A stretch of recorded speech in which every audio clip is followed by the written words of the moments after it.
ഓണം എന്ന് പറഞ്ഞാൽ നമ്മുടെ മനസ്സിലേക്ക് ആദ്യം ഓടിയെത്ത പൂക്കളാണല്ലോ. അപ്പോൾ ഇന്നത്തെ ദിവസം ഓണം പ്രമാണിച്ച് പൂക്കളത്തിൽ നിന്ന് തന്നെ തുടങ്ങാമെന്ന് വിചാരിച്ചു. ഏകദേശം ഒരു 1.5 മണിക്കൂറോളം പൂക്കളത്തിന് വേണ്ടി ഞാൻ സ്പെൻഡ് ചെയ്തു.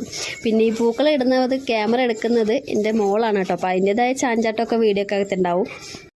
എങ്ങനെയൊക്കെയോ കുറച്ചധികം കഷ്ടപ്പെട്ട് ഞാൻ ആ പൂക്കളൊന്ന് കംപ്ലീറ്റ് ചെയ്തിട്ടുണ്ട്. അപ്പോൾ ഇതാണ് എൻ്റെ പൂക്കളത്തിൻ്റെ ഫൈനൽ ലുക്ക് എന്ന് പറയുന്നത്.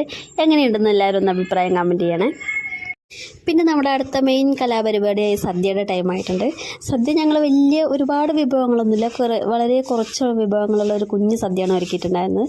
സാമ്പാർ, പാലട പായസം, ഉപ്പേരി, അവിയൽ, എരിശ്ശേരി, പിന്നെ പഴം പുഴുങ്ങിയത്, നാരങ്ങ അച്ചാർ, പുളിയിഞ്ചി, പപ്പടം, കായവറവ്, പിന്നെ ശർക്കര ഉപ്പേരി, ഇത്രയൊക്കെ ഉണ്ടായിരുന്നു. പിന്നെ ചോറുണ്ടായിരുന്നു കേട്ടോ, അത് ഞാൻ പറയാൻ വിട്ടുപോയേ. ഒരു കുഞ്ഞ് സദ്യയൊക്കെ ഒരുക്കി അങ്ങനെ ഒന്നാം ഓണം വളരെ ഭംഗിയെ തന്നെ ഞങ്ങൾ ആഘോഷിച്ചിരിക്കുകയാണ്. അങ്ങനെ ഫുഡടി കഴിഞ്ഞിട്ടുള്ള പായസം കൂടിയാണ് നിങ്ങളീ കാണുന്നത് കേട്ടോ. കുഞ്ഞുമക്കൾക്കൊക്കെ പൊതുവേ മധുരം എന്ന് പറഞ്ഞാൽ ഭയങ്കര ഇഷ്ടമാണല്ലോ. പക്ഷെ ഞാൻ അങ്ങനെ മധുരമൊന്നും കൊടുക്കാറില്ല. പായസമൊക്കെ വളരെ കുറച്ച് അളവിൽ കൊടുക്കാറുള്ളൂ. അതാണ് അവരെ ഹെൽത്തിനും നല്ലത്.